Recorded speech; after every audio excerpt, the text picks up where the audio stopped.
Good morning, everyone. Thank you for joining today's webinar on introducing security robots into the federal government. My name is Jan Lane. I am managing partner with Ridge Lane Limited Partners, led by former Governor and DHS Secretary Tom Ridge. I'm also a retired federal executive and former chief security officer at the Department of Homeland Security. And for those of you who don't know Ridge Lane, we are a strategic advisory and venture development firm with a mission to bring new, innovative technology into government. Today, we're going to introduce you to security robots and what we believe can be a very cost-effective, protective security technology to enhance federal security programs. We've got a packed agenda with a great lineup of panel of experts to share their insights. So first up on our agenda is Stacy Stevens. Stacy is the Executive Vice President and Chief Client Officer for Knightscope, and he'll be providing an overview of security robot technology in use across the country today. Chief Cosme Lozano, the Chief of Police for the City of Huntington Park, California Police Department, is also with us today, and he will be sharing his experience deploying security robots at the local level. Then we've got Jim Williams, who will be discussing potential security robot use cases in the federal space. And Jim is also a venture partner in the technology practice at Ridge Lane. And during Jim's long, distinguished federal career, he served as acting administrator of the U.S. General Service Administration and commissioner of the Federal Acquisition Service. And he was also the first director of U.S. Visit at DHS, where biometrics was first introduced into the federal government security mission. And then we'll wrap it up with Bob Mockney leading a discussion on privacy and how agencies can move forward with security robot technology while addressing privacy requirements. And Bob is also a venture partner in the technology practice at Ridge Lane LP. And Bob has also had a long, distinguished federal career, having served as Deputy Director for Technology and Innovation at the Federal Protective Service. And that's also within the Department of Homeland Security and as a director of the U.S. Visit program. So before we officially get started, let's go over a couple of housekeeping items. We want this to be an interactive webinar with everyone participating. So to facilitate that, you'll see a tab for Q&A at the bottom of your screen. And if you click on that tab, it'll open up a dialog box, and please use that at any time during the webinar to submit questions that you'd like us to answer. And then I'll tee them up with the appropriate panelist. If we are unable to get to your question or you think of something afterwards, don't hesitate to email us directly at contact.us@ridge-lane.com, and we'll do our best to get you an answer. We'll post the contact information in the Q&A, and we're also recording the session, and we'll be posting it on our Ridge Lane YouTube site, just in case anyone wants to review or share it later. So with that out of the way, Stacy, over to you to kick us off with an overview of real-world experience with security robot technology. Good morning, everybody. Thank you so much, Jane, for the introduction and taking care of our housekeeping items.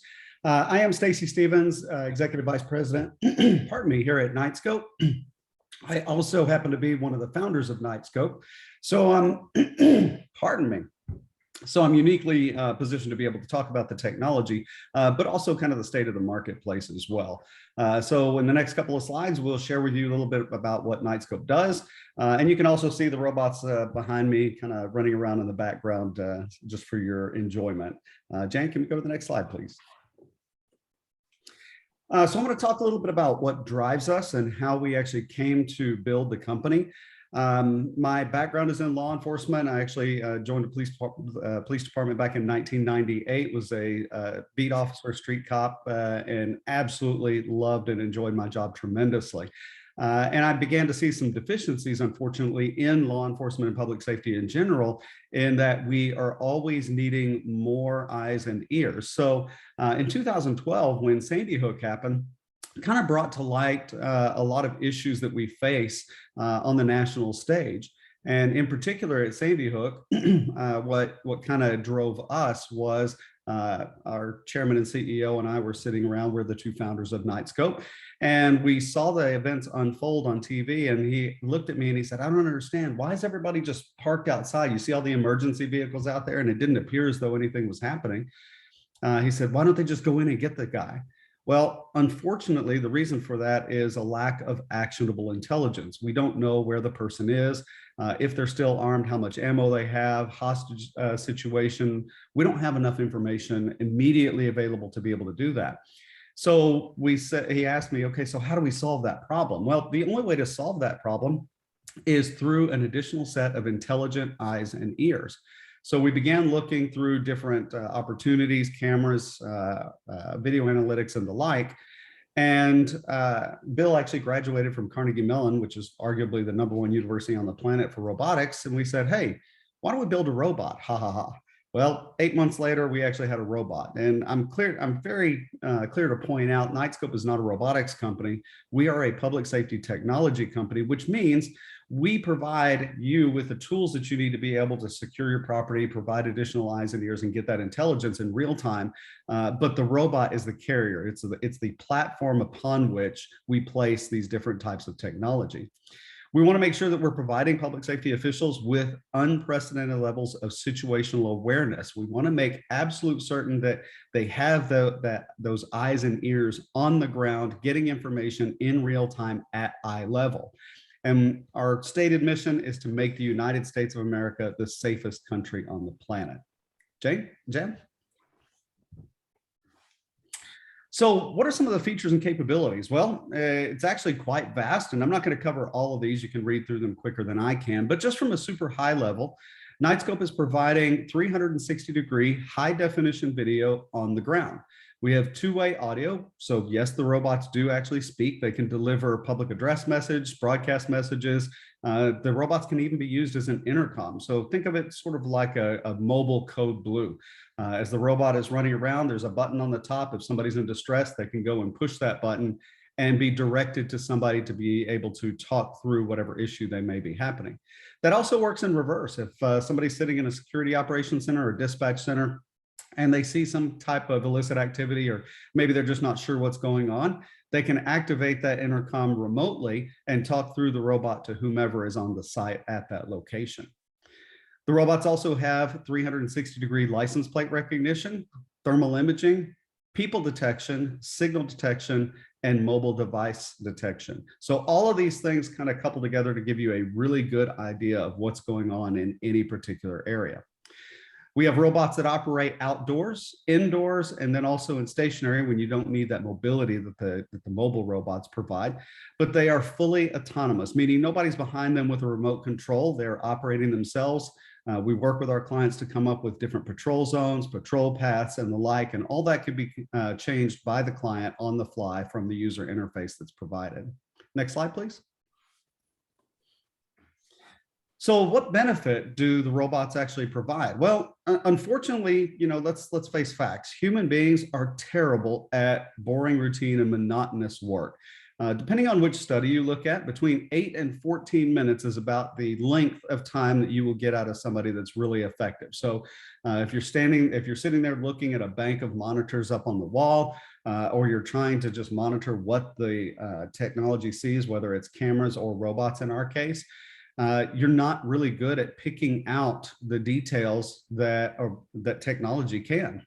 So the robots are actually really good at filling those gaps where human beings are not extraordinarily done well. So the robots, you put them into the areas where, again, the dirty, dull, and dangerous, or the boring, routine, monotonous type activities. Then you backfill that with the human beings so that they're working together collaboratively. The humans are actually providing that hands-on, thinking or cognitive skills that the robots do not have. They can relate to people. They can deal with the emotions that are going on, and the robots are completely agnostic to that. Security robots run at an effective rate of $3 to $9 per hour.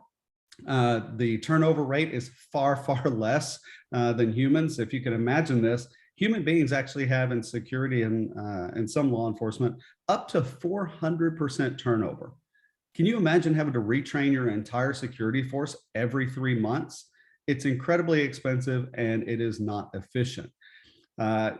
Unfortunately, they're also not incredibly reliable. So you have people who don't show up.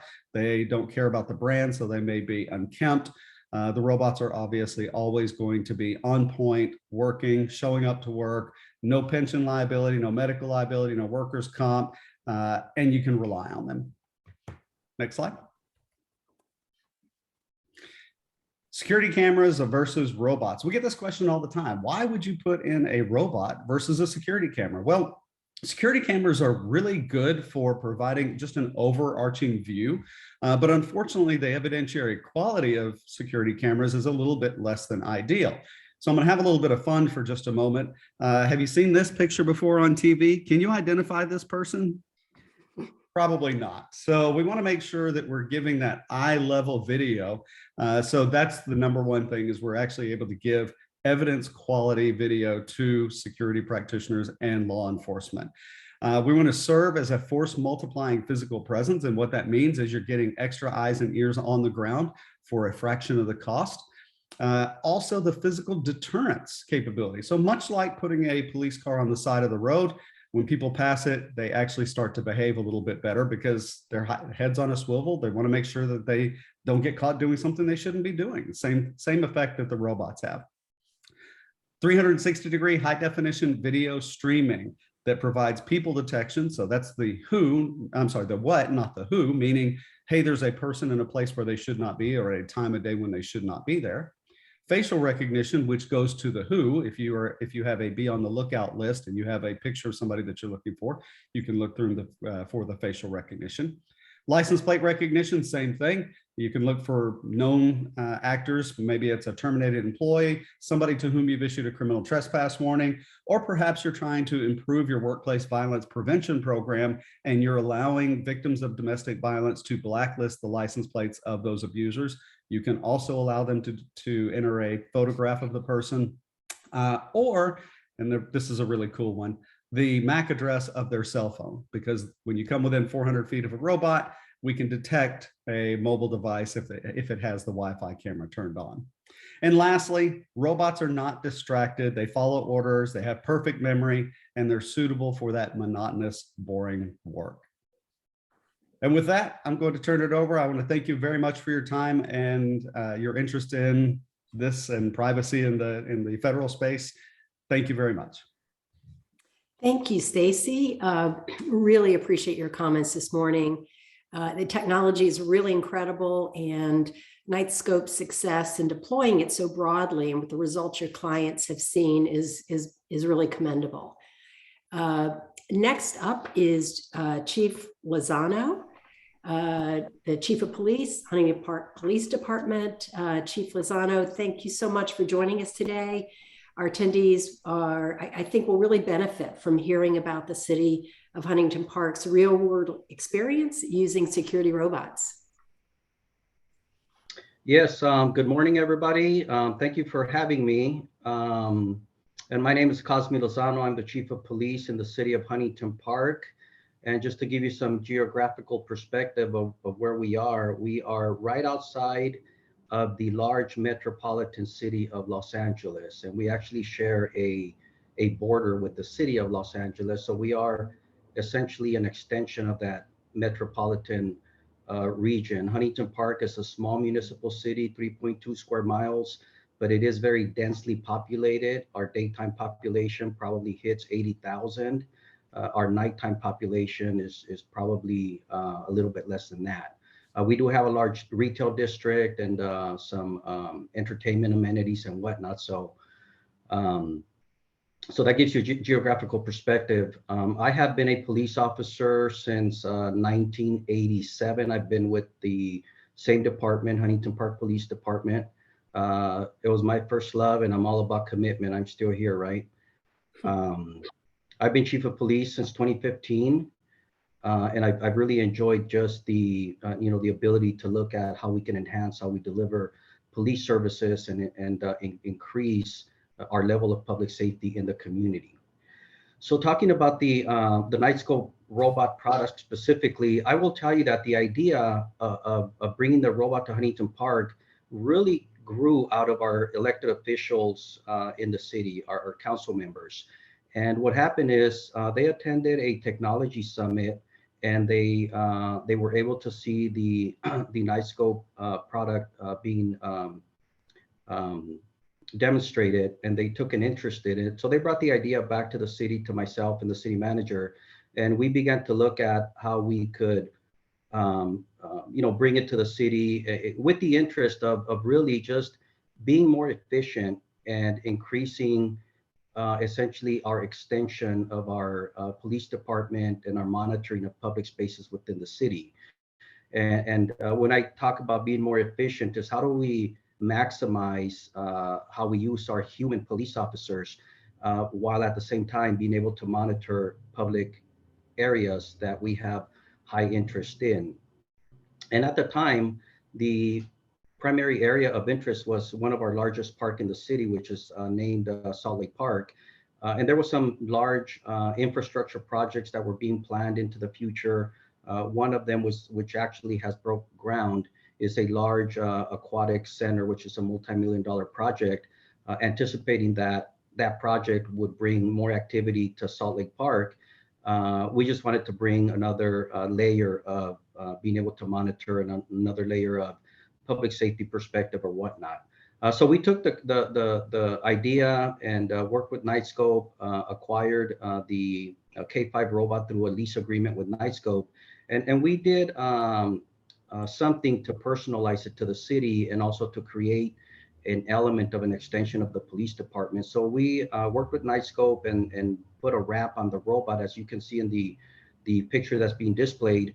And rather than use the standard, sort of black and white police image with the robot, the city decided to go with a more sort of public friendly image by utilizing the city's colors and the city seal.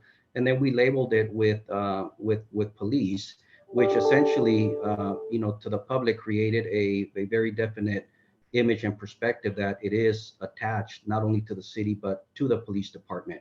So, we took a product that already existed that was generally used for more so for security purpose and sort of, elevated it to more of a public safety image product. And, we looked at it as a way to utilize modern day technology through the 360 degrees high definition video, which as Stacy covered all of the features that the robot provides.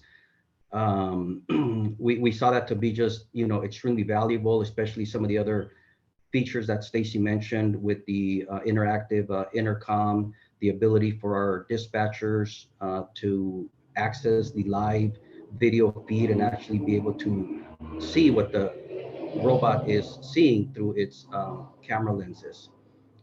So if you play that video, you can sort of get a glimpse of what the robot looks like in, out in our park. And this is actually our park, Salt Lake Park, and this is the, part of the path that the robot travels.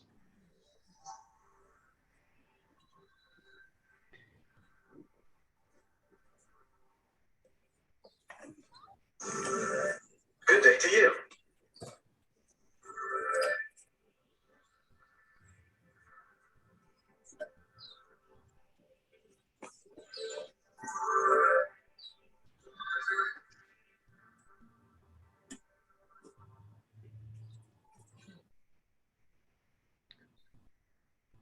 Yes, thank you for that. And you can see it makes this sort of futuristic sound as it travels. It sort of draws the attention of patrons in the park. And you can also see how friendly the robot is. You could actually see people approaching it. So it's not intimidating by any means. It has been very well received by our community and our park goers, and has provided the extension of the police department. We no longer have to have our police officers actually, physically having to check the park for the most part. Although we do maintain a park ranger program, if you will, that is a secondary layer of just public safety monitoring at our public parks.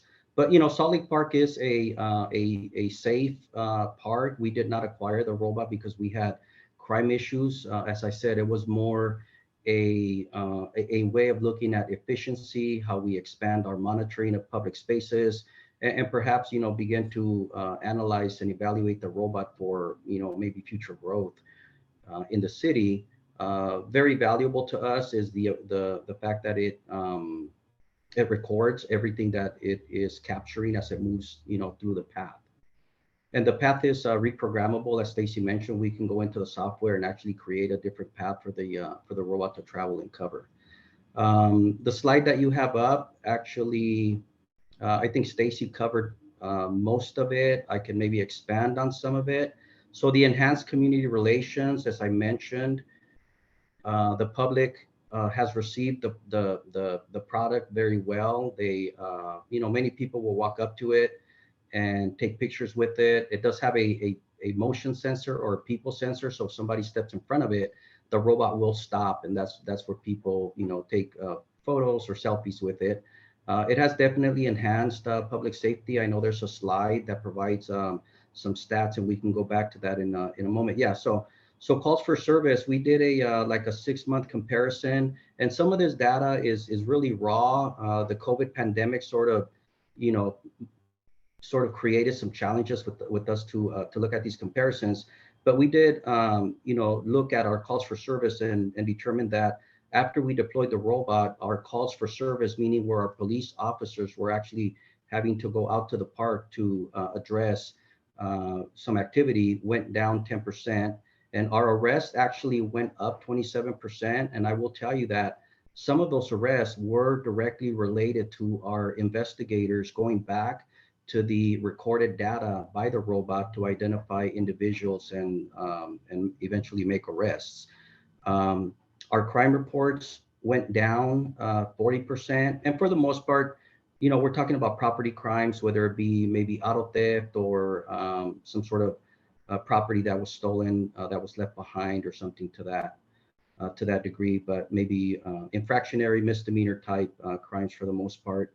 And our citations, municipal ordinance citations for nuisance or infractionary activity also went down, which meant that the robot was having the effect, or is having the effect that we've desired by eliminating some of the nuisance or infractionary activities, such as maybe drinking in public or playing loud music or things to that effect. Because as Stacy mentioned, think of it as a patrol vehicle, traveling the path of the park, and generally people are going to behave. And as you can see, the robot is very well identified as being an element of the police department. You can go to the next slide. So the force multiplier, that was, I think, covered pretty well. It really just enhances our ability to extend our reach into public spaces and be able to monitor from a remote location. Stacy mentioned the motion or the people sensor. So what we've done with the robot is we program it to let us know when there is somebody in the park after hours. The park is closed overnight, and the robot is patrolling 24/7. Therefore, if the robot senses a person in the park, it will send an alert. And it will send that alert to a dispatch center, but it can also send it to a mobile device like a cell phone if you're logged into the program. The iLevel 360, that's been pretty well covered. People detection, talked about that. The live audio broadcast, our dispatchers will go on to the live audio and actually communicate with someone that maybe has walked up to the robot or has pressed the alert button. So the robot on one side of it at the top, it has an alert button where if you want to communicate with the police department directly, you press the button and essentially it connects a phone line directly to the dispatch center, and then the dispatcher can interact with you over that system. Pre-recorded messages, you heard the robot say, good day to you, something to that effect. We actually used that messaging system during the COVID pandemic to remind patrons and people of the COVID measures, wear a mask, practice social distance. The park is closed at a certain time. So that is programmable on our end. And remote monitoring, I talked about that a little bit. The license plate recognition. So one of the features that Stacy covered is that it does have the ability to capture license plate numbers. And I believe we can feed a partial license plate into that system and be able to maybe gather additional information if our detectives were doing some sort of investigation. It will also recognize vehicles that have been parked at a certain location for an extended period of time. So as it travels, and Stacy can correct me if I'm wrong about this, but as it travels through its path or parking lot, it will capture license plate numbers. And when it comes back some hours later, it will recognize that that same vehicle is still parked at that location. And then it will send a notification that, hey, I've recognized this car's been here for like 3-4 hours. You might want to send somebody to check what's going on with it. That type of benefit. And I think that's it. I think that's it on the slides for me. So again, thank you for having me. I hope I've provided some useful and insightful information. We in Huntington Park have had a great experience by integrating the robot into our city resources, and it's been very beneficial and has provided a real benefit to expanding the ability of the police department to monitor public safeties, to monitor public space and enhance the public safety element and perception in the community. Thank you. Thanks so much, Chief. Really appreciate it. I think that your experience and insights about the use of security robots by Huntington Police Department is really informative, and I'm sure the audience really appreciates hearing about it. So next up, I want to turn it over to Jim Williams to talk about potential security robot federal use cases that could have significant impact across the federal government. Well, thank you, Jan, and thank you, Chief Lozano, for what you do. And providing for enhanced public safety is critical, as I see it, having worked in the federal government for over 30 years and across working with nearly all the cabinet agencies. The threats are on the rise. And if we can go to the next slide, I think Stacy and Chief Lozano did a great job talking about, on the left-hand side, some of the real-world private sector experience where it can help as a crime deterrence, as it can help in investigation. And as we introduce these robots to the federal government, and we are talking to federal agencies, receiving great interest. And I think the great interest is because what Stacy talked about, the benefits of these robots to federal agencies. And if you look on the right-hand side, it doesn't take much imagination to see where there are threats. And I would say for every one of these places listed on the right-hand side, the threats are increasing. And federal facilities, it's been estimated, there's over 300,000 separate federal buildings, airports, the border, the Capitol. Who would ever have imagined that our Capitol would be under siege? It's not listed here. Courthouses. Who would ever have imagined we'd have a courthouse that was under a 47-day siege of attack? And you're going down critical infrastructure, data centers, high-value targets. Really, all of these are high-value targets. Immigration facilities, military bases, parking facilities. GSA, who is the nation's civilian landlord, they have 9,600 buildings in their inventory. And in those 9,600 buildings, which has both federal employees and visitors, providing for that enhanced public safety is critical as these threats are on the rise and as people are returning to the workplace, sometimes to only partially filled buildings. The people who work there, the visitors who go there, want to feel safe.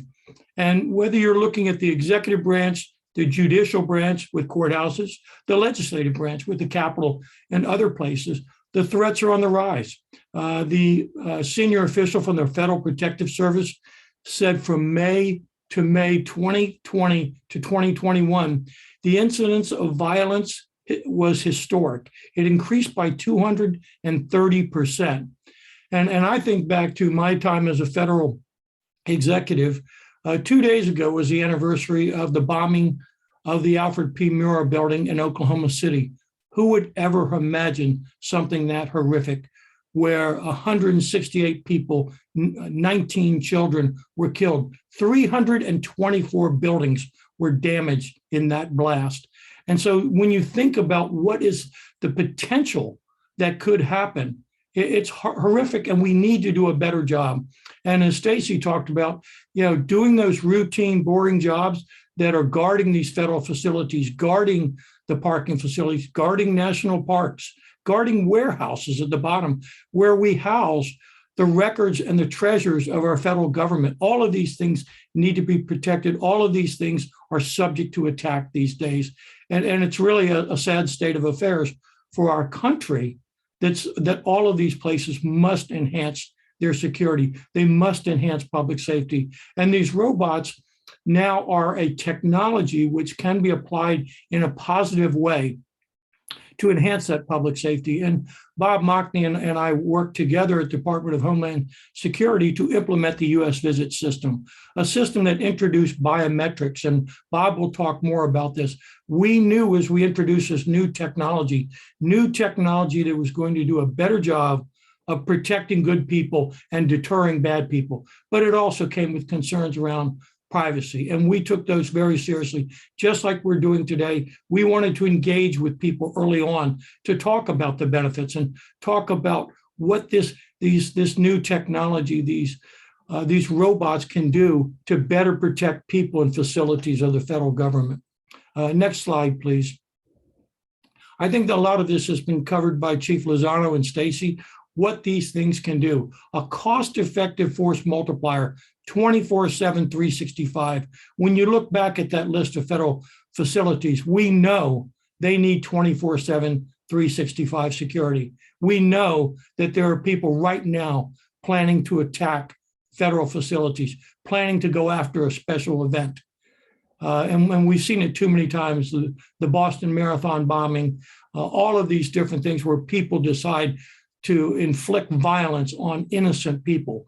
And what these robots can do, that crime deterrence that Chief Lozano talked about, where look at the real world proven results where crime goes down.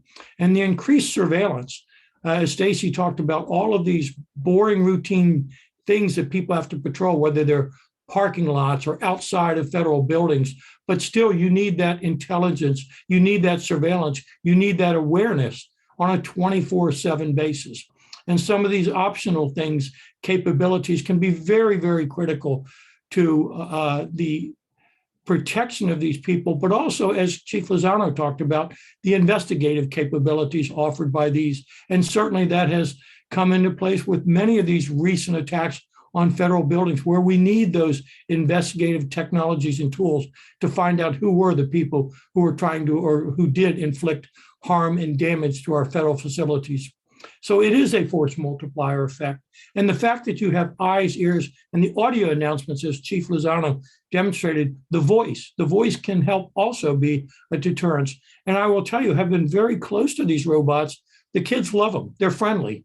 They are friendly, but they're also a deterrent. So when we think about what these things can do, I've talked about it before, but the security, the monitoring of buildings, border facilities, warehouses, continuity of operations, or COOP locations, those are places where we might have to go to someday, but they have to be protected all the time.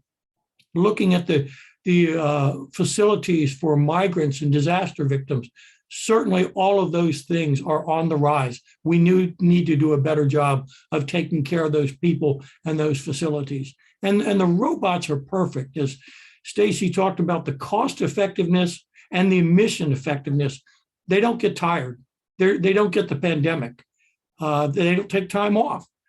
They're always on the alert. They're exactly what you want. And the opportunity that they then afford to enhance that intelligence and awareness and put robots into those boring jobs that humans don't want to do, but then allow you to deploy your human resources in other places, other higher priority resources, higher priority places for these humans. That's critical to all of these federal missions. And so I'm excited by this. I think this is a new technology that is going to do what we needed to do right now, which is enhance public safety, as Stacy in a prior life did, and then why they created this company, Knightscope, and these robots, and the way Chief Lozano is deploying and using these robots with great effect today. That's what we're talking to federal agencies about, and that's what I think is important that we do for the American people, is make sure that the places that are their government, their federal government, the people who work for the federal government, the facilities, all of the treasures, the facilities are well protected. So I'm honored to be part of this through Ridge Lane and supporting Knightscope, and honored to do things that, help public safety officials like Chief Lozano. So with that, I'll turn it back to you, Jan. Thank you so much, Jim. Your vast experience in government, GSA, Department of Homeland Security, really allows you to have such great, vast insights about the potential for this new exciting technology in government. So thank you for your comments. Really appreciate it. So now I'd like to turn it over to Bob Mockney, who's going to wrap up today's webinar with the discussion on the potential privacy issues and how they can be addressed.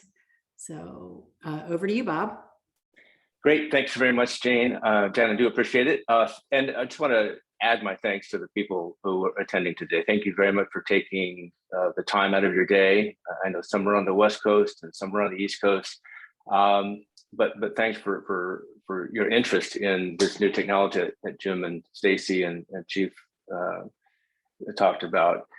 We've been here before, and many of you out there, brought biometrics after 9/11, fingerprinting tourists coming to America. We're now introducing robotics into the federal workspace, and so before we do that, before security robots are launched in any federal agencies, that agency will need to comply with all the Privacy Act regulations. They'll have to address the fair information practice principles, as we see here. They will hopefully hold public forums, have discussions with people about the impacts that the robots will have in the federal workspace. So you've heard from Stacy and the Chief as to what the robots are capable of what their technologies consist of. And so I want to briefly cover how those capabilities might be used in the federal workspace that Jim just talked about. Next slide, please, Jan.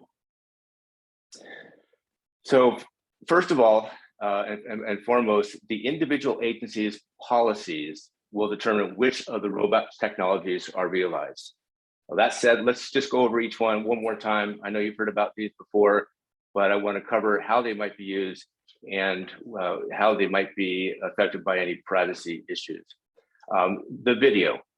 This is probably the one feature that is the most familiar and probably the least controversial. The difference here is going to be the 360-degree nature of that video and the fact that it's eye level. Most of the cameras that we use are mounted on a building, and as Stacy very aptly demonstrated, they give you the top of someone's head. These are at eye level, and so they're going to, any privacy assessments may need to be updated to address those. But obviously, this feature will aid in the identification of individuals who are in restricted areas, the wrong person at the wrong place at the wrong time. And then, of course, people committing crimes, breaking into cars or assaulting someone. Audio. Listening to and recording the ambient sounds, including conversations, may be a new area that would need to be addressed with a privacy impact assessment. But this crucial feature would certainly aid law enforcement by more easily identifying criminal behavior and linking the video to the voice of an individual. But this could also alert law enforcement to people in need who are screaming for help. It could direct the robot to an area where there's broken glass is heard. Thermal images. Now, these have been covered, and these would certainly aid in fire prevention, saving lives, and costly repairs. Facial image says optional. Facial recognition has been in the news quite a bit, and it has its supporters and it has its detractors. And as I said at the outset, agency policy will drive whether this is used or not. And if it is used, any current PIA may need to be updated or a new one created. License plate recognition, license plate reading is like facial recognition, and where agencies such as CBP already have the authority to collect, others like the Federal Protective Service and the Pentagon Force Protection Agency currently do not, and they're not allowed to use license plate recognition. And lastly, signal detection. You now know what this is, capturing the MAC address of a cell phone. We know that this one will need a thorough review and will no doubt need a new PIA. Next slide, please, Jan. Now, this slide summarizes how the data might be used, and the one I would like you to focus on is the very last one. All of them are important. All of them have their benefits to law enforcement, but the last one is analytics. And what these robots offer is the agencies will now have data aggregated for them and available in a way that has never been available before. Now looking at times of the day, days of the week, the types of crime intercepted, these can all aid the agencies and the contract guards adjusting for schedules, finding guards with the right skill set for the issues that were being captured by the robots, changing lighting patterns. The list is long of how this can be used, but the unprecedented amount of information that these robots can provide has just not been provided in the past. And last slide, please, Jan. So this last slide just acknowledges what I've already alluded to, that there are existing PIAs that I believe will address some of the issues that the robots are now offering. But then new ones are going to have to be covered. New areas will have to be explored. Those town halls will have to be heard, and input from the public will have to take place. So as Jim stated, I'm excited about doing this. We here, and I know many out there listening today, have a keen interest in improving the law enforcement posture, improving public safety, and these robots definitely at a measure that just hasn't been around before. And we believe that they are, this is the right time to introduce them into the federal government. So with that, Jan, I'll turn it back to you, and appreciate the time. Thank you, Bob. Really appreciate your insights, and obviously privacy issues are a really important issue, especially in the federal government, and balancing security and privacy is always an objective within the government. So I think you offer some really important insights into some of the questions that federal agencies may want to consider. So now that we have heard about, let's see, there we go. Now that we've heard about the technology, some possible use cases, and how to address some of these, the technology from a privacy perspective, we'd like to hear from you. So we'll open it up to your questions. And I see that we've got a few questions here in the Q&A. So first, and I think Stacy, this one is probably for you. James Riddick is asking about the cost per robot. Hi, James. Thanks for the question. So we do everything on a subscription basis, meaning it is all inclusive. One of the things as a police officer that always annoyed me was anytime there was a problem with technology, everybody wanted to try to point the finger at somebody else. So we wanted to make sure that when we deploy this type of technology, which is bleeding edge technology, so we want to make certain that we're covering all the maintenance, all the service, all the parts, all the communication between the robot and the user interface itself. Everything is included, and you have literally one throat to choke, and we give you access to that throat 24 hours a day, 7 days a week, 365 days a year. Roughly speaking, and it depends on how you want to frame it, but the mobile robots are going to be somewhere starting at around $70,000 per year, or you can look at it at about $7 per hour. That's kind of where I'm sorry, $8 an hour. So that's kind of where it falls in. Again, just depends on what you're looking at, whether it's hourly or annual. But again, very affordable when you look at the cost of guards. You know, the average guard cost is about $25 per year. I'm sorry, $25 per hour. That's the nationwide average. If you want an armed guard or an off-duty police officer, it could cost you as much as about $100 an hour, depending on the area of the country. But certainly a minimum of about $35 an hour in a lot of places. So again, if you're looking at getting that intelligence at a more affordable price and kind of spreading the that situational awareness and the force multiplier effect, it allows you to get more use out of your money. Thank you, Stacy. Really appreciate that. We've got a series of questions from Bill Morgan. Again, Stacy, I think these are probably questions for you.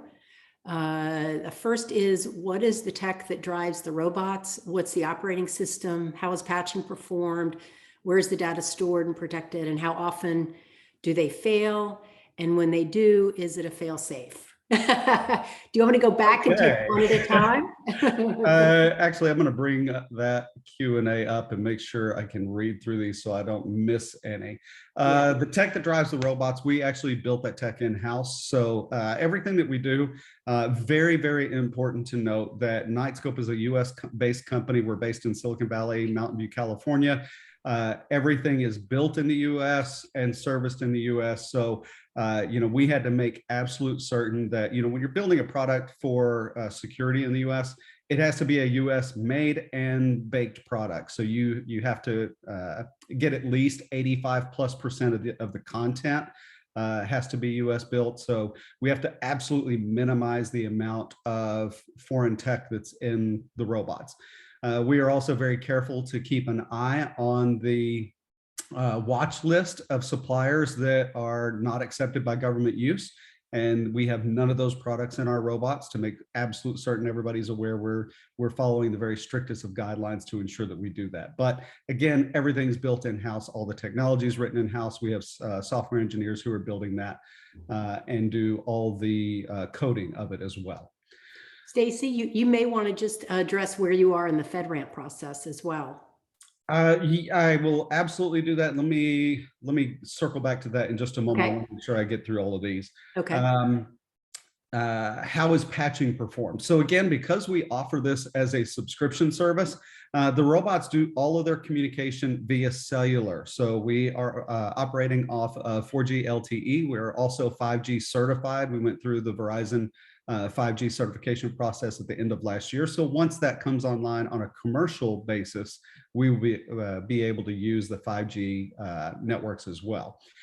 Patching is done over the air. So if anything comes up, we actually literally drop code about every 2 weeks. So every couple of weeks, we're putting new software out there. So that certainly helps us from a data security standpoint as well. Data is stored and protected and encrypted both in storage and in transit. So we make sure that we're doing all the encryption. It is stored both on the robot and in the cloud in a secure partitioned area of the cloud that is specific to each client. And then how often do they fail? And when they do, is there a fail safe? So 90+% of the issues that happen with the robot can be fixed over the air.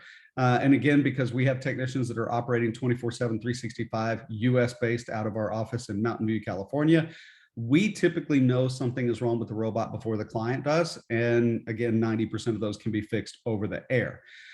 When there is, let's say, a part failure, a battery cell goes out or something along those lines, we have technicians in place all over the country. Every single city in which we are deployed, we have local technicians that take care of the robots. We can typically ship out a part and have it there and repaired within 24 hours. We're contractually obligated to do so within 72 business hours. So we make certain that that's part of the SLA that's in the contract for the client. Fedramp. So Jan had mentioned Fedramp. We are probably a little bit past the halfway point I'm sure everybody's familiar with Fedramp process, an incredibly arduous certification process that you have to go through for technologies that are going to be used in the federal space. And we are one of the very, very few companies who are going through that long process. It takes about 2 years to get through it. but they literally comb through every single detail to make certain that this is going to be a safe and secure product for the government use. We anticipate, and cross our fingers, unfortunately, we don't have an exact date, but hopefully by the end of the year, we may have authorization to operate. We already have a federal contract, our first federal contract with the Veterans Administration. So they are anxiously awaiting the deployment of their robots. We just have to finalize the Fedramp and get our OTA. So, or ATO, sorry. So Stacy, it looks like most of these questions are going to be for you. Do you want to just field them directly? Sure, I can do that. Okay. Let's see here. If hacked, what is the methodology to recover from the breach? So as I mentioned, we drop code every couple of weeks. So that's certainly going to be part of the plan to keep ahead of that. But I have to be very careful here because talking about the cybersecurity side is also a breach in cybersecurity in and of itself. So we make certain that we are constantly evaluating the software and making sure that we're going through hiring white hat hackers to ensure that we are as secure as we possibly can be. Nothing is unhackable. So again, we're just trying to stay ahead and make certain that that is taking place. But again, part of the contract is that we're taking care of the end user, the client, the data. We can also delete the data remotely. So if something does go wrong, we can make sure that we're protecting against that. We also monitor the health of the robots 24/7, 365 because this is a subscription service. We have a network operations center that is monitoring what's going on with the robot. So again, if somebody were to tamper with the robot, either physically or cyber, we know about it in advance. So we're making sure that that is part of that service as well, keeping an eye on the robots. They aren't very appealing.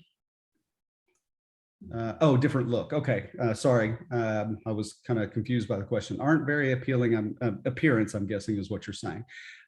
Interestingly, we don't hear that a lot. As a matter of fact, you heard Chief Lozano say earlier that everybody has seen them to be very friendly in appearance. So we've gotten the exact opposite, but to your point, it's not going to please everybody. We get that. But we're constantly refining the robots and making improvements on them. We have a next generation K5, which is the outdoor robot that will be deployed in the near future, and it is a little bit different look. So beauty's in the eye of the beholder.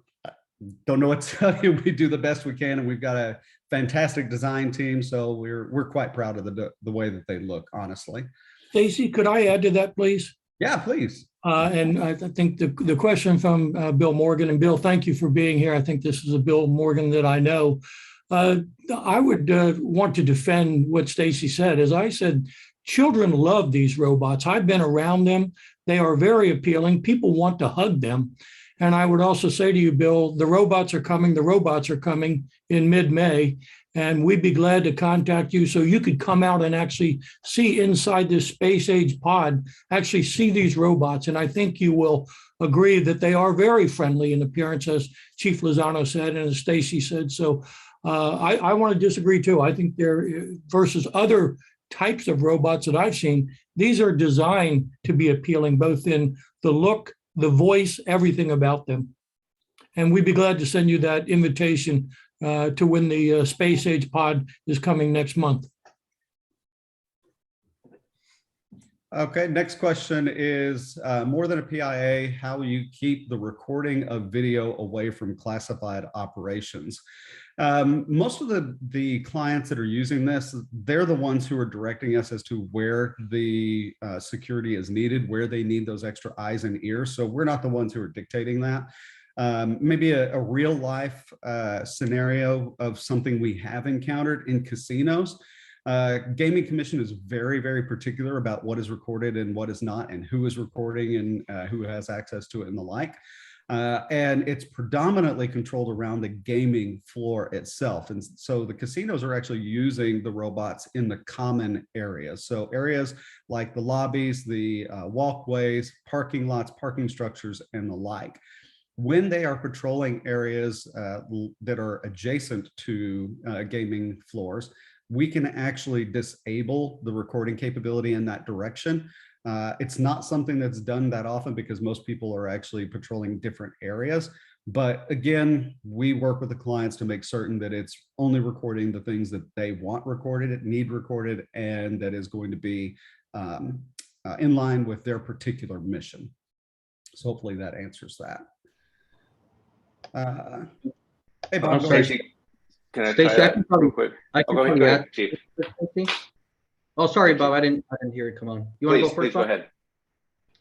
So yeah, just to expand on Stacy's comments and the whole privacy issue, here in Huntington Park, you know, we really have no concerns as it relates to meeting regulation, as it relates to public privacy regulations or rules or concerns, in that we deploy the robot in an open public space. And I certainly people in this country are very much aware that pretty much any public space that they're accessed, there is likelihood that you're going to be under some kind of recording, either from a surveillance system or a camera mounted on a building or a business or things of that nature. And because the robot 360-degree surveillance system is on a rolling platform at eye level, it really doesn't capture anything that you're, that a regular person really can capture as they're, moving through a public space. So that, gives us a comfort place to deploy the robot without privacy concerns. Yeah, thanks, Chief. And Bill, thanks again for the questions. Obviously, this is one of the areas, and I mentioned it in my short talk here about an area that may need to be addressed. The recording of audio is a new feature, no doubt, in some areas. And you can imagine if these were inside of an office space, and imagine them inside the Capitol, and a conversation being overheard by two senators talking about a particular deal. So I think you raise a good point, and this would certainly be something that we would have to look at.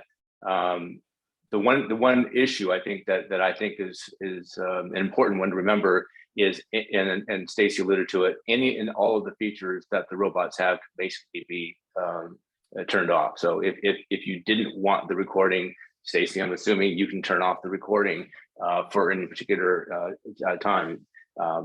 But that being said, I think PIA will cover that, and depending on where they're being deployed, you're going to want to have that recording.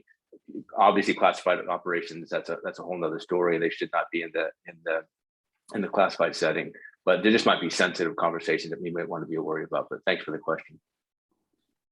And the last thing I'll add that I think may be relevant, maybe not, is contractually, the client owns the security data. Knightscope does not. So anything that is recorded through the video, audio, or any of the other sensors, that is all owned by the end user. So we make sure that that's not something we can sell. It's not something we tap into. It's specific to the particular client. The next question I think actually might be for Bob. Besides a PIA, there will need to be a SORNS, System of Record Notices, published for public comment and input. Bob? Good comment, Bill. I'm going to assume yes. That being said, the system belongs to Knightscope, and so the machines are just the vehicle by which the information is collected. So probably I'm going to defer to the lawyers or to others, people like yourself with that expertise. Is the robot an actual system that is owned by the federal government that would require a SORN? I'm assuming by your question, it may very well be, and maybe one we just want to address anyway, because we want to have an open dialogue with the public. We want them. We're hiding nothing here, right? We're really trying to convince people that these robots are in the interest of the public safety. So if a SORN is needed, absolutely, a SORN would be created as well. Okay, next up is what's the typical lifespan of the technology? Great question. So we engineered the technology to last at least 5 years. But again, that's kind of a moot point because it is a service. If for any reason the robot happens to go down or does not last the term of the contract, we will replace the robot. So that's not an issue for us. we make absolute certain that you are up and running as much as humanly possible. Obviously, in public safety, uptime is paramount, so we want to make sure that the robots are operating as much as humanly possible. And again, part of the SLAs in the contract actually allow for service, replacement, and everything else that has to do with the repair and upkeep of the robots. Which I think goes to the next question James asked, which is, what is the replacement strategy in case a robot is damaged? Excuse me. I think Chief can actually speak to this, because if something goes wrong with a robot, we are on top of it. Again, we typically know before the client knows. But Chief, if you have any comments on that? Yes, that is absolutely correct, Stacy. Knightscope generally is the one notifying us that they detected some sort of glitch or failure with the robot, and they will get on it immediately to correct it and keep it on its patrol path 24 hours a day, 7 days a week. There are times, it's technology, there are times when it takes a little bit longer. There has been times where our robot initially, when we deployed it, it was new to the public space, and we were looking at addressing some of the sort of nuisance, loitering, infractionary sort of activity that is present at most public parks. And again, in the interest of being able to just more effectively use our human police officers for other priorities. So when we initially deployed the robot, there was that sort of small element of the usuals, if you will, at the park, who weren't very receptive to it, because they realized very quickly that the police now had an extension of the police force essentially in the park the entire day. So there was a robot tipping incident, if you will, initially, and Knightscope detected that right away, because the robot stopped moving. And that sends an alert, and that was one of the incidents that I could share with you, that our detectives, our patrol personnel, went back and accessed the data, the surveillance data, and just from the images, which are just incredibly clear. I mean, it is true real-time, high definition, as clear as the screen that we're looking at. Our patrol officers actually recognized a couple of the juveniles that had been involved in this robot tipping incident, and because the robot, which we very I think creatively named HP RoboCop, was very well received by our police force, as our officers recognized that this is great. Now we don't have to spend as much time trying to patrol the park and by all accounts walk the park and some of these things. So they got right on it, and within 4 or 6 hours they had rounded up all these kids that essentially engaged in this activity with the robot. So anyway, I hope I've answered the question on there or expanded on it.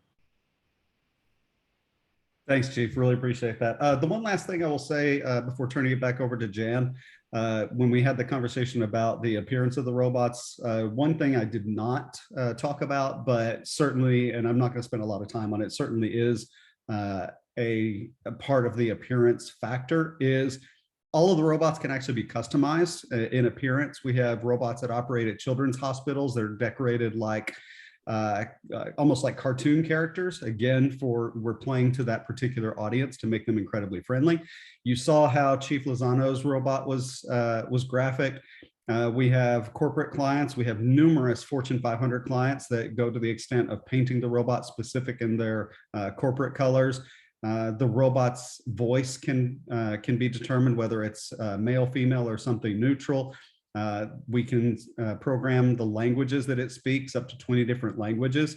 And all of that kind of plays into the appearance, the branding message, and the like of the end user. So again, we're trying to make them as friendly as possible in every possible situation. Jan? Okay, well, thank you. I think we're out of questions. Let me go ahead and wrap things up. I think we've covered everybody's questions. Really appreciate the audience's participation today. You asked some really good questions. I hope we were able to answer them satisfactorily. And I'd also really like to thank all of our panelists for their time today and all of their great insights. you'll receive an email in a day or two with the link to today's recording for future reference. So don't hesitate to contact us if you have any questions or would like to schedule a follow-on call. Please reach out, and we'll put you in contact with, to get any additional with Knightscope or the chief to get any of your questions answered if we can't answer them directly. So again, thank you for participating. Thank you, panelists, and everyone, please just have a wonderful day. Thank you.